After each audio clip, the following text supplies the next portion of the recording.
Okay, this is really perfect how I'm feeling right now because it perfectly fits into procrastination and I want to be real, and so we're just going to do it. We're just going to do it because this is exactly what I'm trying to talk about when I'm referring to productivity, procrastination, motivation, discipline, and just the effect it has on your mental health overall. Because my God, it has been a big few hours or a long few hours. So let me kind of explain, like, what today's podcast was going to be about and still is about was procrastination and is procrastination. And overall, how motivation, discipline, and ultimately dopamine have an effect on your procrastination and your ability to be productive as a whole. And so going into today, so yesterday I was feeling super excited. I'd done a lot of research just into like mainly the effects of dopamine on procrastination and productivity and how it does affect your overall motivation and drive to like pursue a goal. So that was sort of where it was at. And going into last night, I was just feeling like, it's funny, I was feeling like it just wasn't going to be relatable enough and that I wanted to sort of have a bit of a spin on it that wasn't just me regurgitating information that, yes, is super beneficial. And honestly, like if I can explain this in the way that I would hope to, it is going to be so beneficial for so many people because it has benefited me so much. However, in saying that, I still, now going into today, I'd work in the morning and like on the way back and like towards the end of work, I just was feeling like so overwhelmed. I didn't know if what I was going to be able to give you was like what I wanted to give you. And I don't know, I'd put all this expectation on the podcast as I keep doing. And I was just classic overanalyzing everything and feeling like what I was going to be saying just wasn't going to be good enough. And then I got distracted. I started procrastinating. But this is what I want to talk about to start off. Just keep in mind, we're going to get into like the whole science behind everything and it's going to make sense, but I wanted to now, funnily enough, I was worried that it wasn't going to be personal enough, and you best believe now it's getting real personal.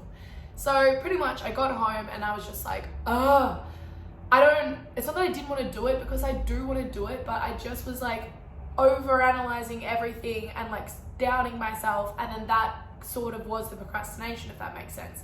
So what I want to talk about first is the idea that sometimes when you have, or at least when I put a lot of expectations on myself and there's a lot of things I want to be doing, and yes, they're goals and they're desires, I could use that term, but like they're goals and they're things I want to achieve, and sometimes I don't even, I've got like goosebumps talking about it. Sometimes I don't procrastinate in a way that's like, I'm going to do some more housework, or I'm going to do this, I'm going to clean this, or I'm going to cook this. Like sometimes procrastination isn't doing other tasks. For me, it can simply be like putting myself into this like almost hole of like self-doubt.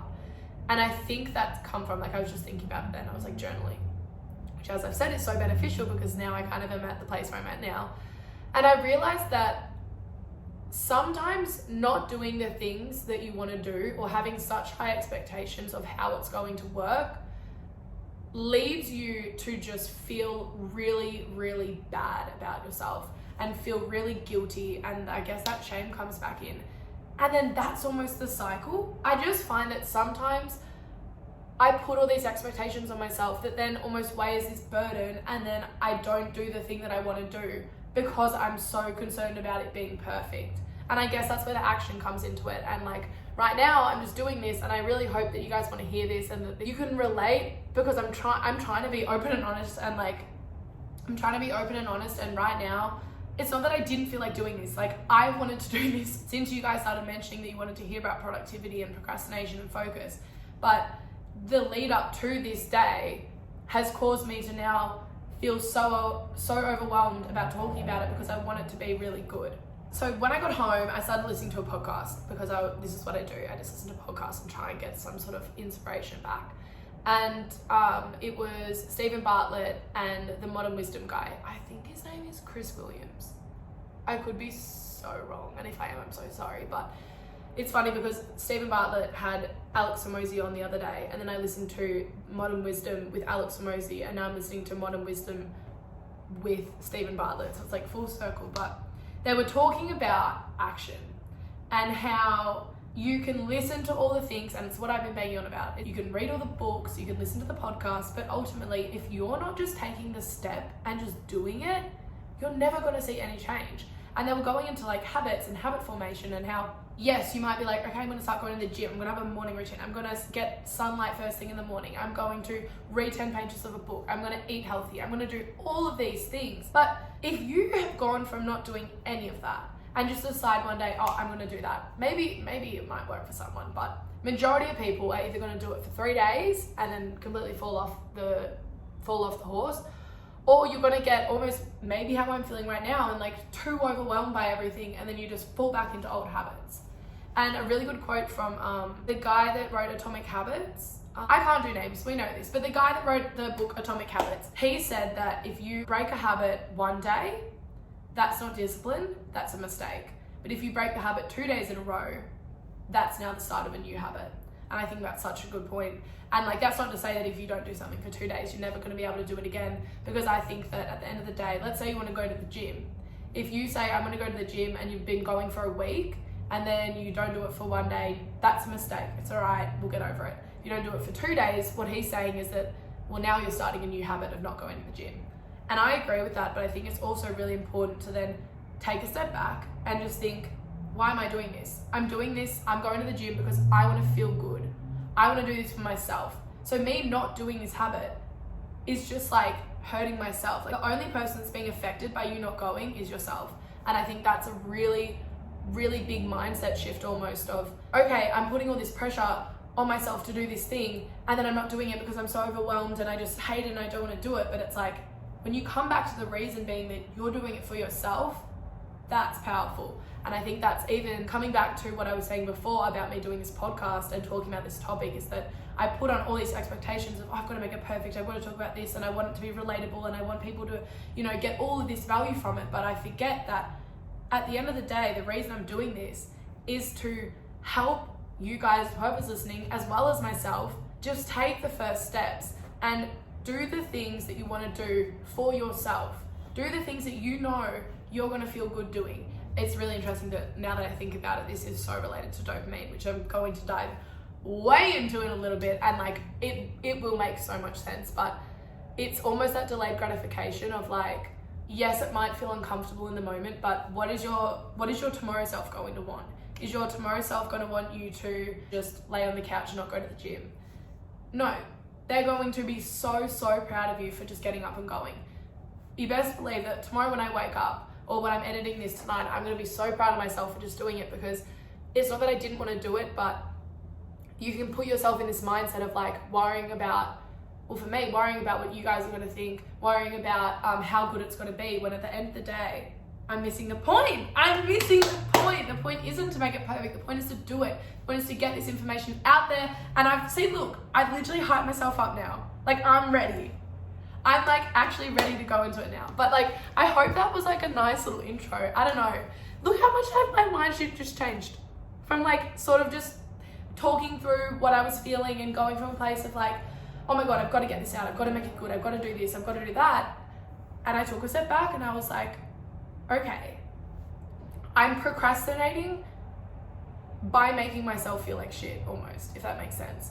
So with that being said, let's get into procrastination, and specifically how dopamine is literally killing your goals, or going to make them like skyrocket. But the bottom line is, from what I found, and of course I've gotten most of my information from Andrew Huberman, but I'm hoping that I can explain this in oh my God, it was 11:11 when I looked at the time. Okay, I'm just like really excited now, because this is such a good episode. Why was I doubting myself? This is going to be such a good episode, because the information that I'm going to tell you, which I can, explain it well, it's going to make so much sense. So like, ultimately productivity is very, like, I'm going to use it interchangeably with like productivity, procrastination, discipline, motivation, not interchangeably, but like it's all sort of linked. And it kind of does just come down to dopamine, and specifically, not that we need to know this term, but like the mesolimbic pathway of dopamine in the brain, which is related to drive and pursuit of a goal. And I want to make it clear that this pathway does not care what goal it's going to like pursue. it's just pursuing any goals. Yeah, like we're pretty much just gonna dive into like why some tasks are so difficult to do and like why others can seem really easy. Like for example, let's say you are like, I really want to go to the gym, but then all of a sudden cleaning the house seems a lot more fun. When realistically, you don't ever like cleaning the house, but if it means prolonging going to the gym, you're gonna clean the house. Now, this is gonna differ from person to person, obviously, because I'm loving going to the gym at the moment. So if anything, I'm probably gonna procrastinate other things by going to the gym. Like I was so close to going to the gym instead of filming this, but I was like, no, because I was telling myself, oh, go to the gym, you'll increase your dopamine, which we'll get into later, but it'll make you like do an even better episode. When realistically, yes, that is true. It would have increased my dopamine, but it also would have probably just made this even worse, like my state even worse, because it was just prolonging doing this. So as I was saying, we're going to be specifically focusing on the mesolimbic dopamine pathways. We don't really need to go into detail of that, but just so you know, that is the pathway that we're focusing on if you are interested. And as I said, that pathway does not care what goal it's pursuing, but it's responsible for drive and pursuit of a goal, any goal. And I also just want to put in here, I wasn't sure when to include it, but it's in my notes like at the start, so I'm just going to say it now. Andrew Huberman made a really good point. His definition of addiction is any behavior that is leveraging your dopamine system, and it is a progressive narrowing of the things that give you pleasure. And I know I talked about dopamine a lot, but I promise this is going to be a better explanation. It's so good. But like it's a really good analogy. Yeah, like if you're constantly, let's say playing video games, or you're constantly scrolling on TikTok, that is taking away from your dopamine reservoir, and it's ultimately making everyday activities a lot less pleasurable. First off, I'm going to start with this analogy because when I explain this, it will hopefully make a lot more sense. Think of your dopamine reservoirs as a wave pool. I'm sure you've all been to a wave pool like once or twice in your life. I know we used to go as kids like all the time, and it was so much fun. And you know, like it starts off and there's just like little waves, and then sometimes there's really big waves, so on. So the way that they explain dopamine is that your dopamine reservoir is the wave pool. If you have small little waves, it's all good. So small little peaks and troughs of dopamine, it's all good. But if all of a sudden you get really big waves of dopamine, the water's going to splash out the sides and you're actually going to lose some of the water. Which in other words is saying that if you have really big spikes in dopamine, you're going to lose some of that dopamine out the sides, and so you're actually left with less dopamine, okay? So this is going to be really important as we go into like motivation a little bit later. And I'm also going to then go into how to like increase your dopamine levels, but I'm going to stick with the analogy for now. So in terms of the peaks and the troughs, it's like anything, a wave, a mountain, what goes up comes down, right? So when you spike your dopamine, it's going to go up and then it's going to drop below baseline. Baseline being that sort of reservoir. So big dopamine spike means some might splash out, you're going to have less in your reservoir, and it's probably going to drop below baseline. So now we're going to go into dopamine in terms of pursuing a reward. So dopamine is released in anticipation for a reward. And I know I've said this before, but I'm going to go a little bit more in depth, and I think this is going to make a lot more sense than how I may have previously explained it. So when you get a specific cue, so I'm going to use ice cream because as we know, your girl loves ice cream. So let's say I see an ice cream sign, like a shop that talks about ice cream. My brain then gets a cue and it goes, oh, ice cream. So dopamine is released in anticipation of that. However, that then drops and normally drops below baseline. And because my dopamine is now below my baseline, that then sends the signal for me to pursue and go and get that reward, which in this case is ice cream. So I'm going to repeat that. When you get the cue, dopamine rises, it then drops, and that drop in baseline dopamine, that then makes you want to pursue that reward, whatever that is. And then that gives you the craving to go and pursue it. You know what I mean? So in terms of the ice cream, you see the ice cream sign, you go, oh my God, I really want ice cream. But then your baseline dopamine drops. Then you, in order to get that rise in dopamine, you're going to go and get the ice cream, right? So let's say I then go to the ice cream shop and I get the ice cream. Dopamine is then released again when you get that reward. And this is where it's really interesting. And I'm going to try and talk very slowly and make this as clear as I possibly can. So it's called reward prediction error. Now this pretty much means that the size of the wave or the size of the peak of dopamine that you actually got minus the size of the wave you thought you were going to get. So if I thought that I was going to get this much of a rise and I only got this much, For anyone listening on the podcast, I'm currently using my hands and realizing that I don't actually understand the concept. So feel free to jump onto the YouTube to watch me be so lost, but I get there eventually. This isn't making sense. Okay, so I decided that didn't make sense in my head for a bit. Basically, your reward prediction error is pretty much just what you thought you were gonna get compared to what you actually got. And this kind of got me thinking. I was like, what if I naturally, and I know an answer to this, I naturally get really excited about things. So if I'm like, oh my God, like this ice cream's gonna be so good, or like this ice cream's gonna be like good, but then I'm like, every time I get something, I'm like, yes, like this is so good. So then it naturally like, am I kind of messing with my dopamine signals? I don't know. If anyone knows or anyone wants to figure it out, I'd love to know, because I do wonder whether if you have a natural inclination to get more excited, maybe that's why my highs are really high and my lows are really low, because like I get really excited about things. So, oh my God, maybe that's it. My reward prediction error. That I expect things to be really good. So then when they're not as good, I get a more of a low. I don't know if that makes sense, but we're going to go into other stuff. So to wrap that sort of up, we've got the wave analogy, which is you spike your dopamine really high, some of that's going to splash out the sides and you're going to be left with less dopamine, right? And then similarly, if you just have like little waves, that's okay. You just flow it in the wave pool. But everything up must come down, right? And when that dopamine is below baseline, that's when you're going to try and pursue something that's easily going to lift you back up, right? And that's sort of why, let's say you wake up at the first thing in the morning and you just start scrolling on your phone, that's an instant peak in dopamine. So you're going to come down and then you're like, oh my God, like it's quite a low. So you're like, oh shit, I really need to get back up. So then the easiest way to do that is by scrolling on your phone some more, or having something really sugary. Pretty much just like anything that is an easy, quick fix of dopamine. And this is very detrimental, because if you're constantly partaking in activities that are just spiking your dopamine, you're going to end up with no dopamine. And that's why you don't have the motivation to do the harder things, the things that seem harder and the things that don't release such a high amount of dopamine. I'm going to go into this in a little bit, but you've just got to remember that if you are spiking your dopamine, you don't have as much dopamine in your reservoir. And so then it's even harder to do tasks, which is why people do dopamine cleanses, because it allows you to sort of get those dopamine reservoirs back in, get more water in the wave pool.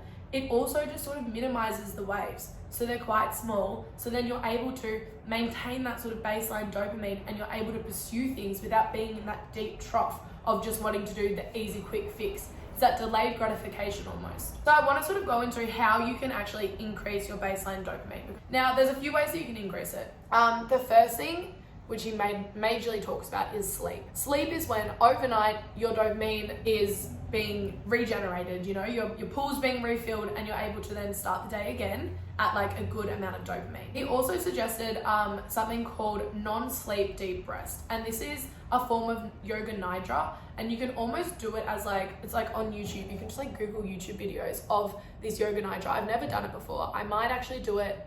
Maybe I'll do it. I just don't know if it's not that I don't have time, but I don't know if I want to make time for that today.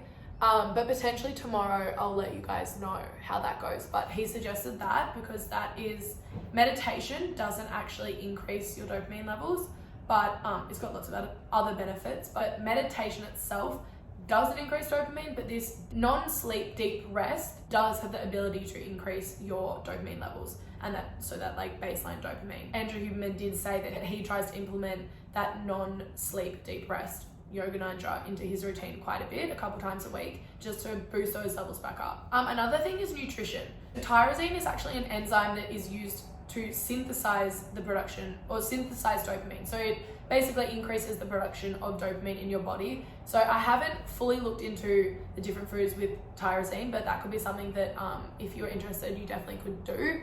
The other thing to avoid, which I briefly touched on just before, is especially if you have ADHD. And I know people are like, ADHD isn't real, but like, if you have ADHD, really, really try and minimize the sweet, sugary, or like super, super salty foods that you're consuming, because that is going to spike your dopamine massively. So if you're waking up and the first thing you're having is something really, really sweet, your dopamine levels are going to go like this, out goes the water, you know? So just make sure that you are aware of that. And that goes for anyone. Like realistically, anyone is going to have a dopamine spike when you do have sweet food. It's just specifically people with ADHD, because you do naturally need more water in your wave pool. So keep that in mind. The next thing is sunlight. And anyone that listens to Andrew Huberman knows that he talks about this all the time, the importance of sunlight. And that's getting within the first hour of waking, which I personally find quite difficult, because I wake up at like 4:30 to 5:30, normally about 5. If I go to bed really early, then maybe I'll wake up a bit earlier if I go to bed a bit later. Anyway, point is that the first hour, it's not even bright. So I sometimes find that a little bit difficult, because I'm like, it's not even bright. But I think the point is that try and get some sunlight. If you're in very bright light, so like if it's sunny where you are, about 15-20 minutes, he does say, look towards the sun, don't make yourself blind, don't be stupid, but you want to get that direct sunlight within the first hour of waking, or at least before you're on your phone.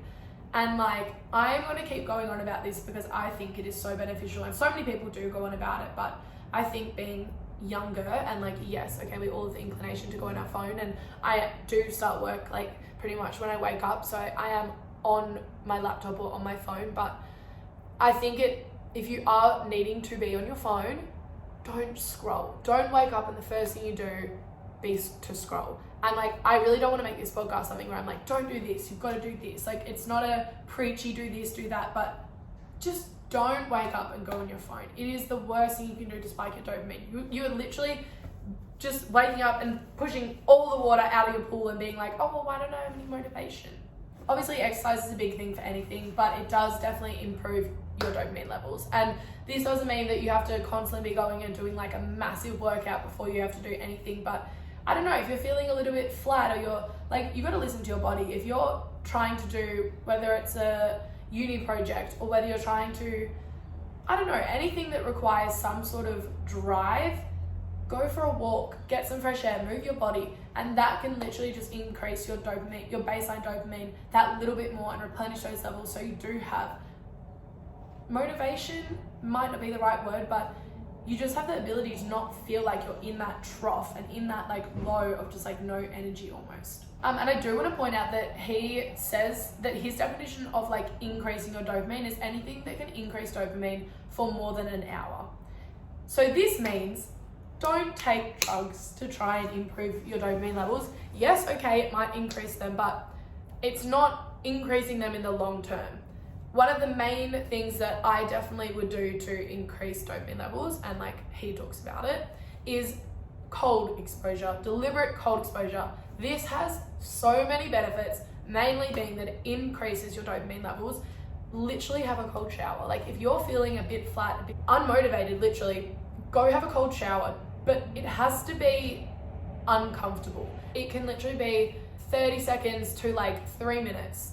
Anything between there, depending how cold it is, just make it uncomfortable. Like it's not that hard, it's not that deep. Just do it. Do the uncomfortable thing. It doesn't mean that you have to put yourself in a situation where you're going to pass out or you're not going to be able to cope, but like listen to your body and make it uncomfortable, and that's going to literally, or at least it works for me and it works for a lot of other people, it does increase that level of dopamine and kind of like lift you out of that sort of trough. And I'm going to go into this very soon actually about how you can actually start using your peaks and your troughs in order to like get to your goals. Okay, so this was really interesting, and I think this will make even more sense with some of the things I've been talking about. So they did an experiment on children, and they also have done this in adults later on, but the original experiment was done on children. So what they did is that they observed children, so kindergarten kids, in a classroom, and they were given free time, and they had a look at what the kids were doing. And specifically, they looked at the kids that were doing art or drawing in their free time. So they would like get free time and they'd go and start drawing. Now, what they did is that they started giving these children that were doing the drawing in their free time gold stars. And so what they were sort of doing was giving them a bit more of a reward, which ultimately is releasing more dopamine. So the kids now were doing an activity that they liked to do, and they were also given a reward for doing it. So they did the same thing with adults. I don't know what the actual task was that they were rewarded for, but they were given a reward for something that they liked to do. Then what they did is that they took away the reward. So they stopped giving the kids any gold stars.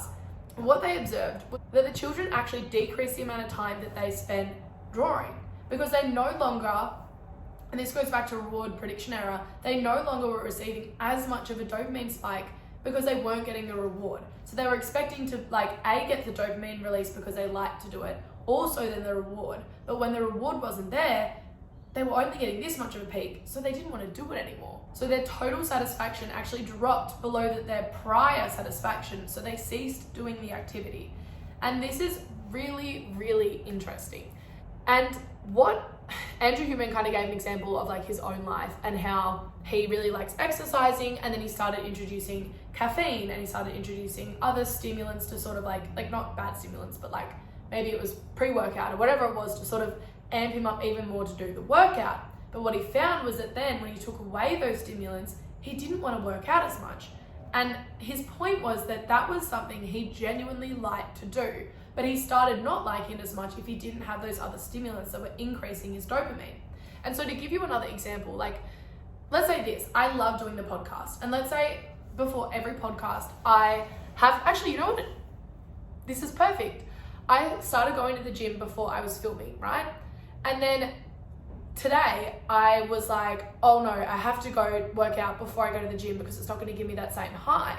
When this is something I love to do. I don't need pre-workout, I don't need caffeine, I don't need the gym to start talking about things I'm passionate. But you start then getting almost like a dependence on that dopamine high. And so what the point sort of is that if there is something you enjoy doing already, before you have any other like stimulants sort of increasing that dopamine, if you already enjoy doing something, you have to be so careful, and you should be so careful with just ensuring that you aren't adding too many extra rewards onto that are going to spike your dopamine. So let's say you love going for a run. Yes, okay, have some coffee before you go for a run if you just like to do that. But just be aware of how many dopamine enhancing things you are adding to that activity. Once you take that away, the spike that you were, let's say you're getting a spike like this, but you genuinely, you had like an intrinsic motivation to run. So you could just go for a run, like you enjoy doing it. You didn't need a whole lot of motivation to go and do that thing. You just liked to do it, right? If you then start adding various things that are gonna spike your dopamine even more, so maybe it's caffeine, maybe it's pre-workout, maybe it's, I don't know, listening to music. I can't think of whatever it is, but things that are gonna spike your dopamine a bit more. If you then take them away, all of a sudden you're expecting, so the reward prediction error, you're expecting to get this much dopamine. So if you're only all of a sudden getting this when you just go for a run and you don't have the caffeine and the music and everything, you're like, oh, I don't want to do this. I don't like this. When realistically, you didn't even need that stuff to begin with.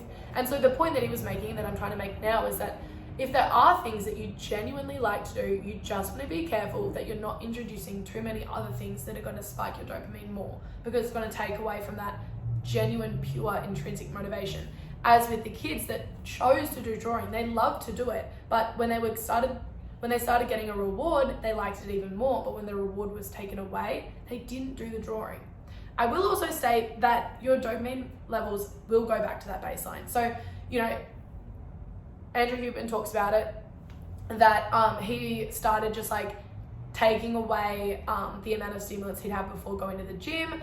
And then after a little bit, he was fine. Like he'd be able to go and it was all good, and he still might have like a coffee or whatever before he goes. Like there's nothing wrong with having something, like there's nothing wrong with that. Do what makes you happy, but just be aware. Don't stack too many things onto activities that you enjoy doing, because especially like dopamine enhancing things, because it's just going to make you not enjoy it as much. And I think that even comes down to, you know, people talk about like when they maybe start a side hustle. Let's say that they start blogging and they love writing and it's so good, and then they start getting money for it and it's all good and and then they start dreading it.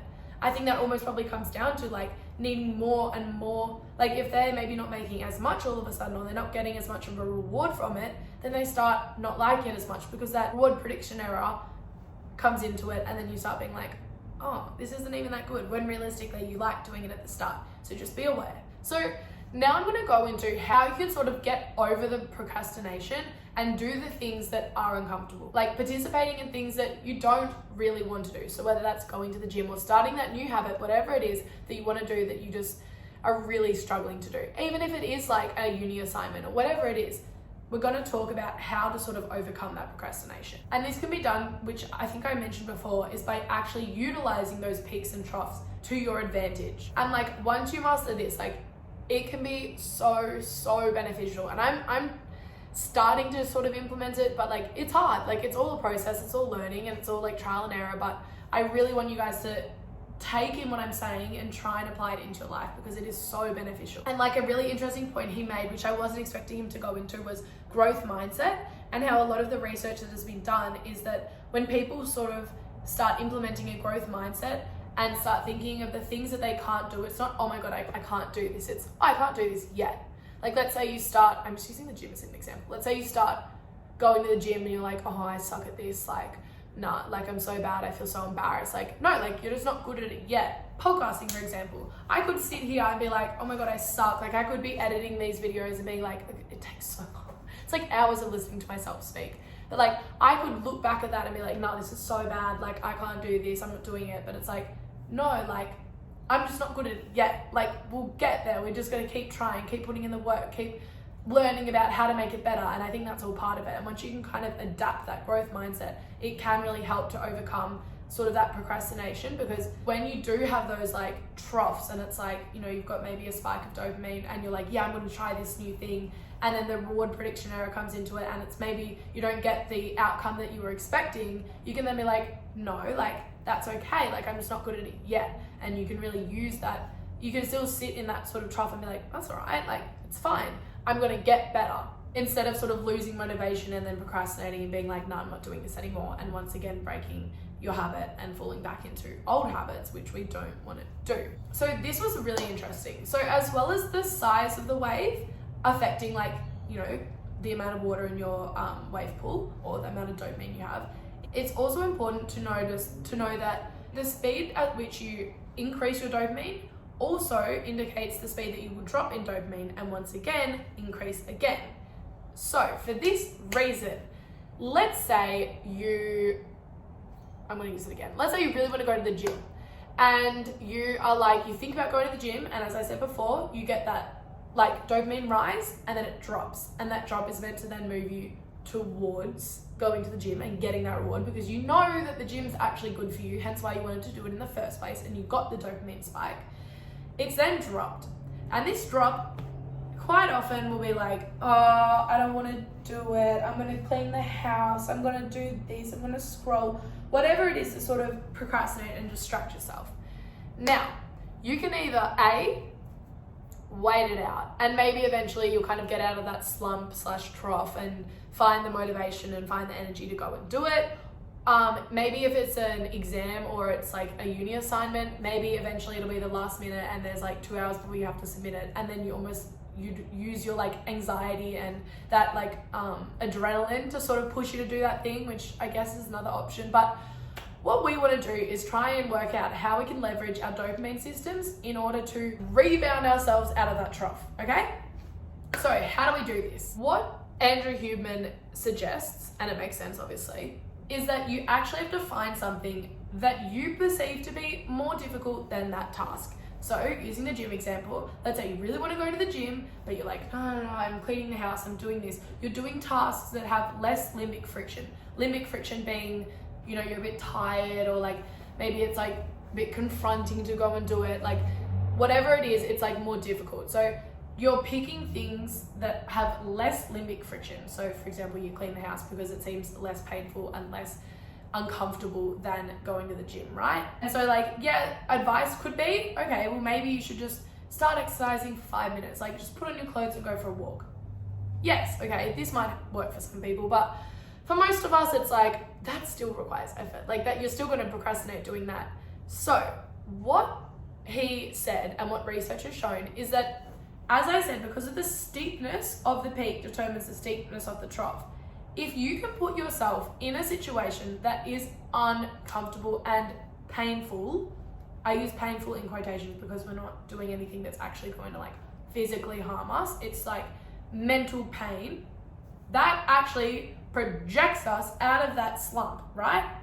Because as I said, the speed that you go into it is the speed you go out of it.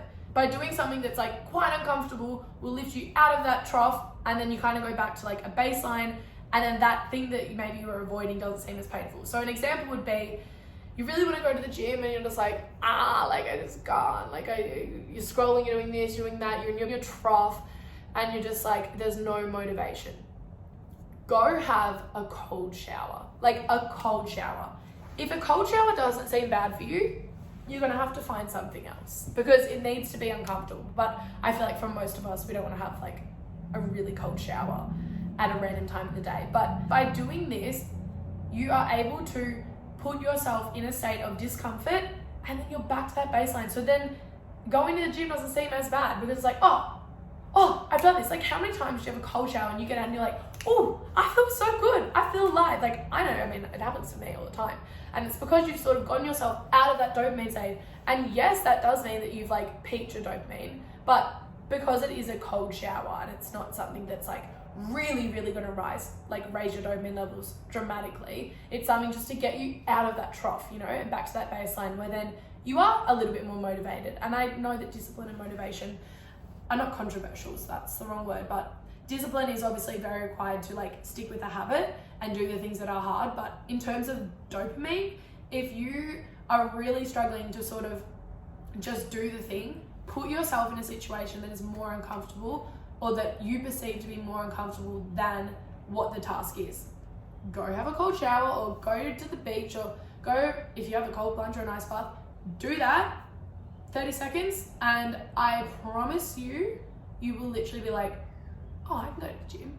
I can go. Because at the end of the day, it's not that you're lazy. It's not that you're a piece of shit. Like, I think it's so easy to sort of make yourself like, and this is what I was doing earlier, like you kind of get yourself into this headspace of, oh my God, like, why can't I do the thing? And you kind of spiral. It's like, oh, I'm lazy. I'm unmotivated. Why don't I just do it? It's me. But it's like, no, like, we're not blaming our brain, but like, it is our brain. Like, that demotivation is because your dopamine levels have dropped to here and then you no longer can like pursue that thing. Like it's uncomfortable and you've got to get comfortable with being uncomfortable, which I've said before. So some other like little tips in terms of procrastination, more sort of like aimed towards doing the work. So maybe it's you want to start like, I don't know, some sort of, I don't want to just use like business, but maybe you want to start a blog, maybe you want to start a podcast, maybe you want to start an art project, whatever it is. If you want to start something and you're like putting it off, try and when you wake up in the first sort of like few hours of the day, that is when you have the most ability to focus because your dopamine is at its height, it's at its peak. And so dopamine obviously is related to pursuing a goal. So if you can wake up and get straight into that work, that's going to be more beneficial because later in the day when your serotonin more increases, that's when you're going to be more creative and you're going to be a little bit not slower, but it's like a better time to sort of go to your sauna or go do your writing or do things that are a little bit more creative. But that hard sort of focused work, that's something that you can definitely be leveraging in the morning because your dopamine is at more of a peak, or you're like, you know, your wave pool has more dopamine in it to be able to pursue and focus on that goal. And like going on from that is that like, yes, so doing the harder thing at the start of the day. They also, some of the research showed that if you want to do really like focused work, do it in a room that has like a low ceiling and even put like a hoodie on if it's cold, but put something on that is restricting that sort of vision so that you're more focused. And like researchers actually show that this does make a difference, that if you restrict your vision field and you really do, you know, you've got a low ceiling, your brain naturally will actually be more focused on the task. It also said to kind of keep your like, whether it's your laptop or your books or whatever it is at eye level. When you have your things like lower, it actually signals to your brain that you're more tired, which is really interesting. I haven't necessarily noticed that in myself, but it makes sense. And then later in the day, if you're trying to be more creative and maybe like for me, I do find, and I've been implementing this, that I'll literally wake up and as I said, I'll get straight to work, whether it's like researching things or just trying to like do the harder things. And then later in the day, I'll take it a bit more easy. I'll like get my book out and I'll just start like thinking of ideas for the podcast or like thinking of different ideas and being more creative with my time. And that's when I'll go sit outside, I'll go sit by the beach and like do it there because, you know, it's more open. He suggests higher ceilings or outdoors because it is obviously more broad. And that triggers your brain that you can be more creative and more open, which is so interesting and it makes sense. So I want you guys to give that a go, see if it helps. But like overall, I think that's kind of all I want to talk about. Like I think that kind of sums it up. When you get a cue to do something, no matter what it is, your dopamine will rise, okay? It will then fall, and that fall in dopamine then sort of leads to that craving to get the reward, okay? When you get the reward, you will then get another spike in dopamine, and depending on your expectation of that reward will then depend on like how you feel. And then that sort of comes into like effort and motivation. If you're participating in things that are really spiking that dopamine, you're then going to have a bigger trough. You're going to have less water in your wave pool, which means you're going to have less overall dopamine to leverage in order to pursue things. So like, I just want to really bang on that, like, if you're struggling to do something, whatever it is, I can't put words in your mouth, but whatever it is you're struggling to do, have a little think, have a look around at your environment. What are your actions? Are you participating in things? Are you doing things that are spiking your dopamine and then causing that drop? Because like, if you are doing those things, it's not bad. Like, our whole life is literally like filled with little dopamine wave pools, you know, like things that are triggering those spikes. But if you can be aware and try and minimize those spikes, you're gonna have more dopamine to leverage, and then you're gonna have more ability to pursue the goals. Now, that's not to say that, you know, it's all motivation. Like, yes, discipline comes into it, of course, and that's a whole nother thing. But I do think that like, if you can sort of make it easier for you to have that motivation, the discipline is going to follow even more. And like, by that I mean that, you know, I think about my own life, like what I'm doing right now, this came from small little steps. And as I said, I do struggle with expectation, and I think my reward prediction error tends to fuck me over a fair bit. Like, I kind of expect that I'm going to be, actually, you know what? No, it's the opposite. I actually think that I have such high expectations of myself,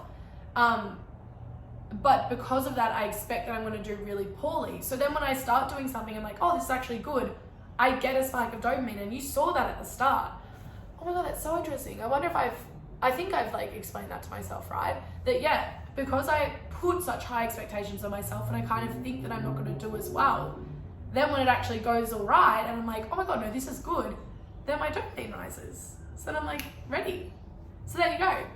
I don't know, maybe that's an example of how it works in my life. But if you can take anything away from this, I hope it's that you're not broken. You might just be spiking your dopamine too much. And there are things that you can do to get those dopamine levels back up. Our wave pools aren't empty. We can fill them back up. Do not stress. But I really hope you've enjoyed that. And I'm sorry if at the start I was a bit flat. Like, I really was just overwhelmed by everything. And I want this to be like as beneficial and as helpful as it possibly can be, because I know how useful this information is. And once again, I'm going to actually say it at the end of Oh, she's back again. She fucking loves it. Okay, Catherine came home, so I don't want to like be filming while she's there, but I just want to really bang on that any action is better than nothing. And like, if you can just do the tiny little step forward, like it will, over time, it will get better. Like you will start seeing the results, and like, it's so exciting. And I want this to be a place where like you are moving forward and you're not just listening to what I'm saying and being like, oh yeah, okay, that's good. Like, I want you guys to actually implement this into your life. So rewatch this over, take notes, whatever you need to do. I'm going to link the podcast so you can watch them, but just journal. Honestly, I'm going to say it again, just like, if there's something you want to do, work towards it. And I promise, it doesn't matter if you don't even know where you want to go, just do something, do the things that you know are going to make you feel better.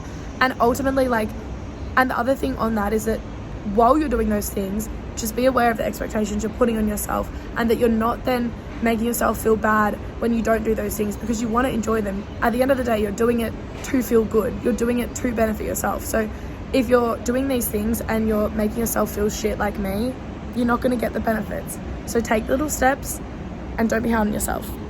And yeah, love you.